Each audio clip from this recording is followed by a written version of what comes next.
ओम शांति। 10-2-25 की वाणी है। मीठे बच्चे, तुम्हें बाप द्वारा जो अद्वैत मत मिल रही है उस मत पर चलकर कलयुगी मनुष्यों को सतयुगी देवता बनाने का श्रेष्ठ कर्तव्य करना है।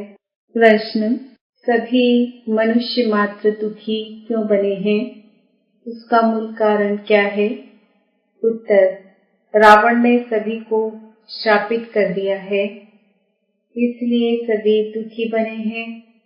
बाप वर्षा देता, रावण श्राप देता। यह भी दुनिया नहीं जानती। बाप ने वर्षा दिया तब तो भारतवासी इतने सुखी, स्वर्ग के मालिक बने, पूज्य बने। श्रापित होने से पुजारी बन जाते हैं। ओम शांति। बच्चे यहाँ मधुबन में आते हैं बाप दादा के पास। हाल में जब आते हो देखते हो, पहले बहन भाई बैठते हैं, फिर पीछे देखते हो बाप दादा आया हुआ है, तो बाप की याद आती है। तुम हो प्रजापिता ब्रह्मा के बच्चे, ब्राह्मण और ब्राह्मणियां। वह ब्राह्मण तो ब्रह्मा बाप को जानते ही नहीं है। तुम बच्चे जानते हो, बाप जब आते हैं तो ब्रह्मा विष्णु शंकर भी जरूर चाहिए।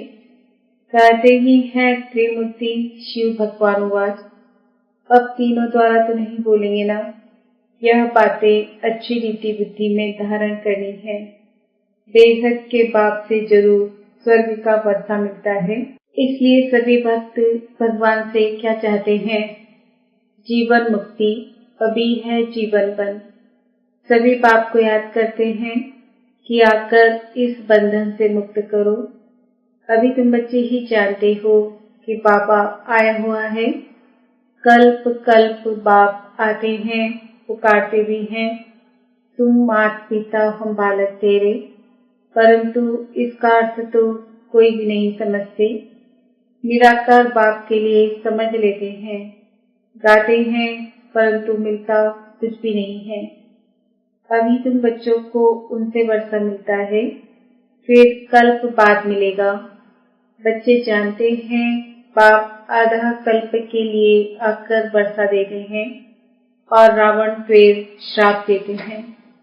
यह भी दुनिया नहीं जानती कि हम सभी श्रापित हैं। रावण का श्राप लगा हुआ है, इसलिए सभी दुखी हैं। भारतवासी सुखी थे।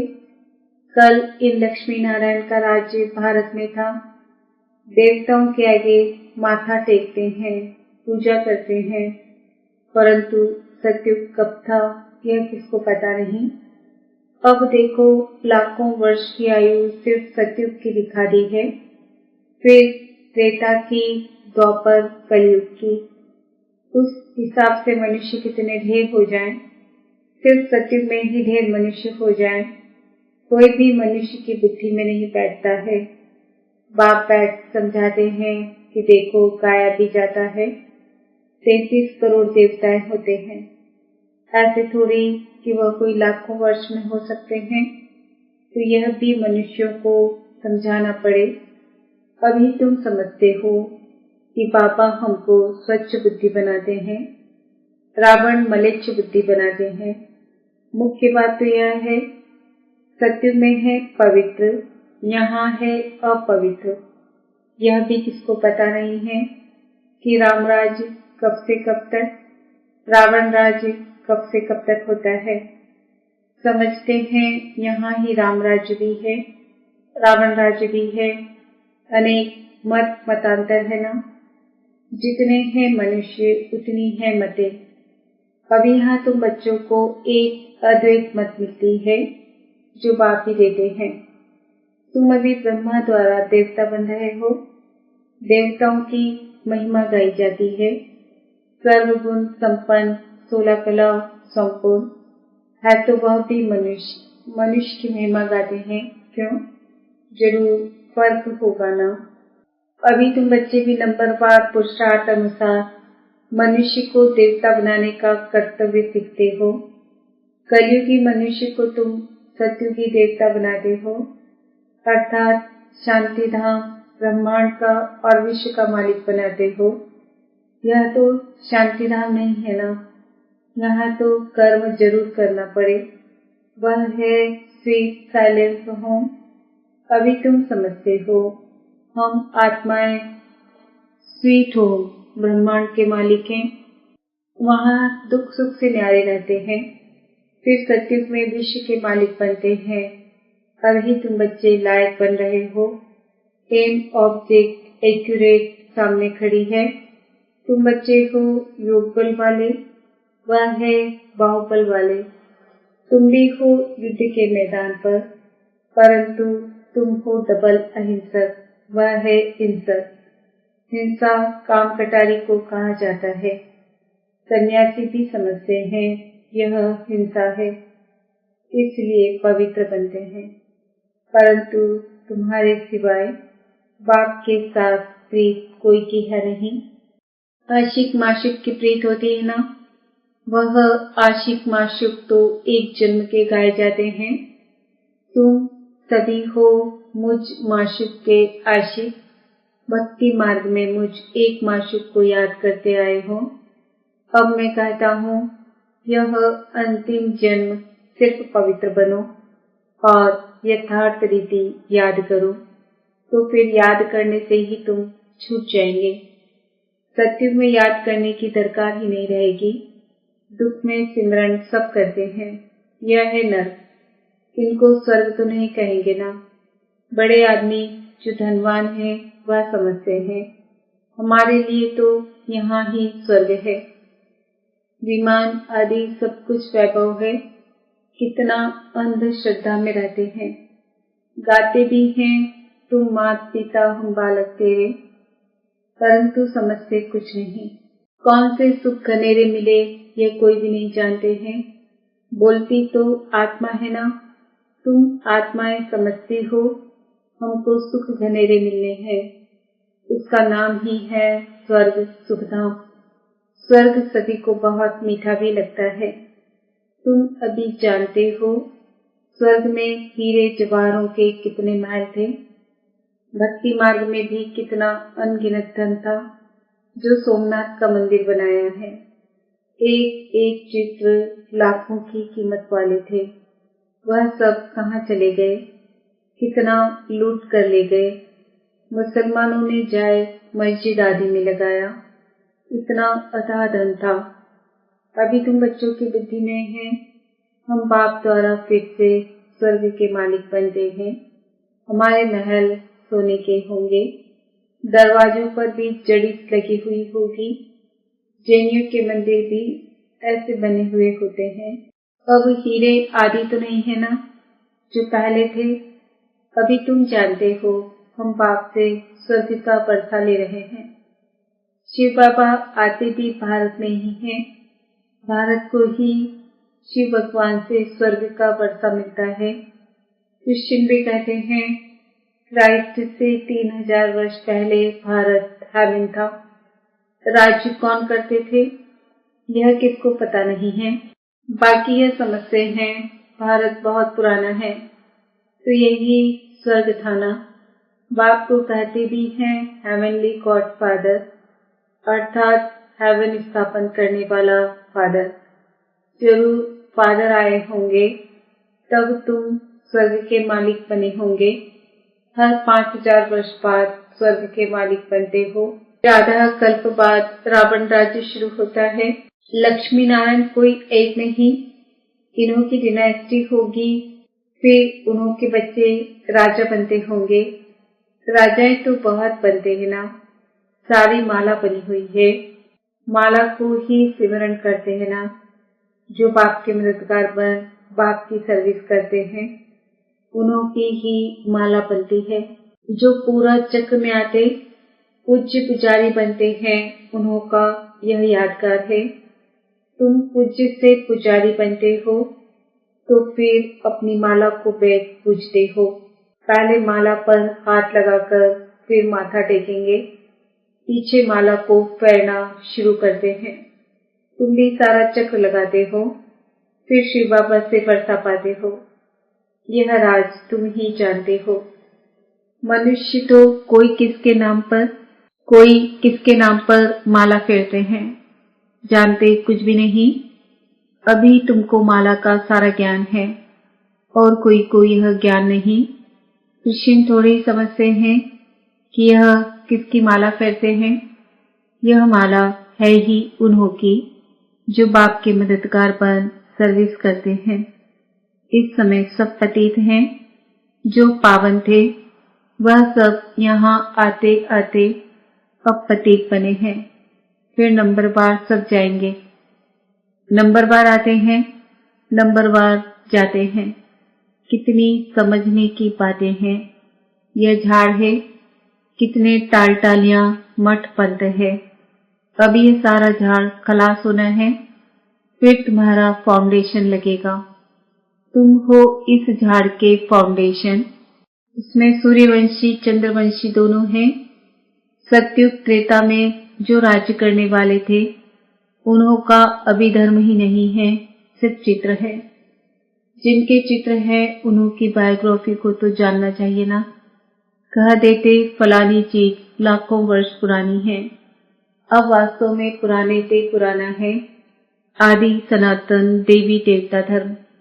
उनके आगे तो कोई चीज हो नहीं सकती। बाकी सब 2500 वर्ष की पुरानी चीजें होंगी। नीचे से खोद कर निकालते हैं ना। भक्ति मार्ग में जो पूजा करते हैं वह पुराने चित्र निकालते हैं, क्योंकि अर्थ क्वेक में सब मंदिर आदि गिर पड़ते हैं, फिर नए बनते हैं। हीरे सोने आदि की खानियां जो भी खाली हो गई है वह फिर वहां भरतू हो जाएगी। यह बातें अभी तुम्हारी बुद्धि में है ना। बाप ने इन वर्ल्ड की हिस्ट्री ज्योग्राफी समझाई है। सतयुग में कितने थोड़े मनुष्य होते हैं, फिर वृद्धि को पाते हैं। आत्माएं सब परमधाम से आती रहती है। आते आते झाड़ बढ़ता है। फिर जब झाड़ जर्जरीभूत अवस्था को पाता है तो कहा जाता है राम गयो रावण गयो, जिनका बहु परिवार है। अनेक धर्म है ना। हमारा परिवार कितना छोटा है। यह सिर्फ ब्राह्मणों का ही परिवार है। वह कितने अनेक धर्म हैं, जनसंख्या बतलाते हैं ना। वह सब है रावण संप्रदाय। यह सब जाएंगे, बाकी थोड़े ही रहेंगे। रावण संप्रदाय फिर स्वर्ग में नहीं आएंगे, सब मुक्तिधाम में ही रहेंगे। बाकी तुम जो पढ़ते हो वह नंबरवार आएंगे स्वर्ग में। अभी तुम बच्चों ने समझा है कैसे वह निराकारी झाड़ है। यह मनुष्य सृष्टि का झाड़ है। यह तुम्हारी बुद्धि में है। पढ़ाई पर ध्यान नहीं देंगे तो इम्तिहान में नापास हो जाएंगे। पढ़ते और पढ़ाते रहेंगे तो खुशी भी रहेगी। अगर विकार में गिरा तो बाकी यह सब भूल जाएगा। आत्मा जब पवित्र सोना हो तब उसमें धारणा अच्छी हो। सोने का बर्तन होता है, पवित्र गोल्डन। अगर कोई पतित बना तो ज्ञान सुना नहीं सकता। अभी तुम सामने बैठे हो, जानते हो गॉड फादर शिव बाबा हम आत्माओं को पढ़ा रहे हैं। हम आत्माएं इन ऑर्गन्स द्वारा सुन रही हैं। पढ़ाने वाला बाप है। ऐसी पाठशाला सारी दुनिया में कहाँ होगी। वह गॉड फादर है, टीचर भी है, सदगुरु भी है। सबको वापस ले जाएंगे। अभी तुम बाप के सन्मुख बैठे हो। सन्मुख मुरली सुनने में कितना फर्क है।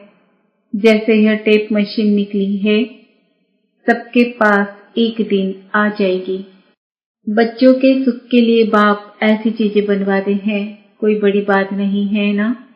यह सांवल शाह है ना, पहले गोरा था अभी सांवरा बना है। तब तो श्याम सुंदर कहते हैं। तुम जानते हो हम सुंदर थे, अब श्याम बने हैं, फिर सुंदर बनेंगे। सिर्फ एक क्यों बनेगा। एक को सर्प ने डसा क्या। सर्प तो माया को कहा जाता है ना। विकार में जाने से सांवरा बन जाते हैं। कितनी समझने की बातें हैं। बेहद का बाप कहते हैं ग्रस्त व्यवहार में रहते यह अंतिम जन्म मेरे सदके पवित्र बनो।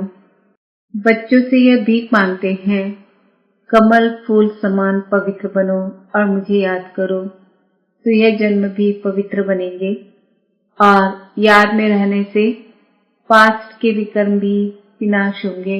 यह है योग अग्नि, जिससे जन्म जन्मांतर के पाप दग्ध होते हैं।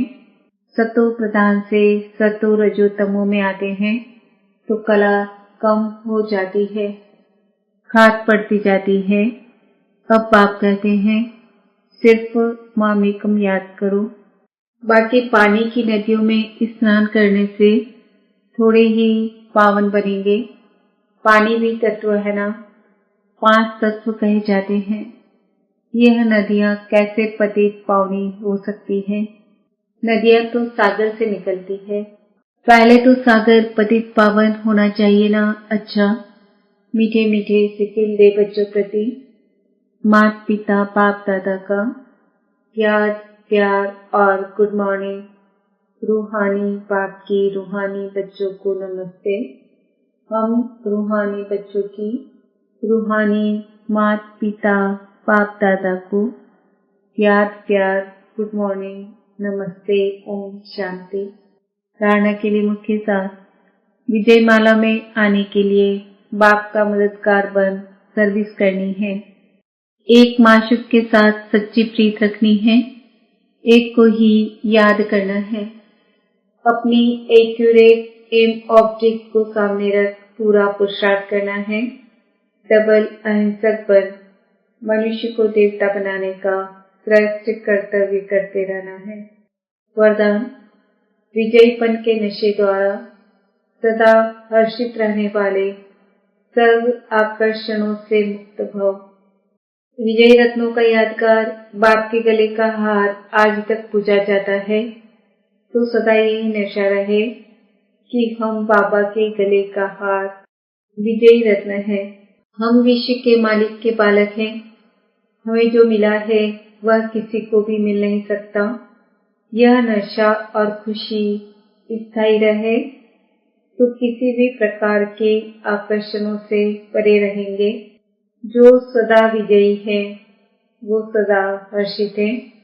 एक बाप की याद के ही आकर्षण में आकर्षित है। स्लोगन, एक के अंत में खो जाना अर्थात एकांतवासी बनना।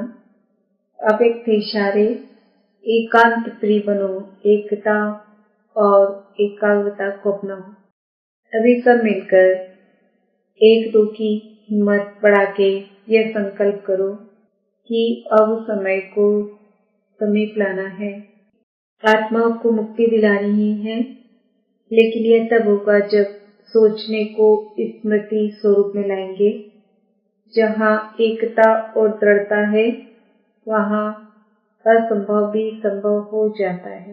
आज का सुमन है, मैं आत्मा सर्व आकर्षणों से मुक्त हूँ। ओम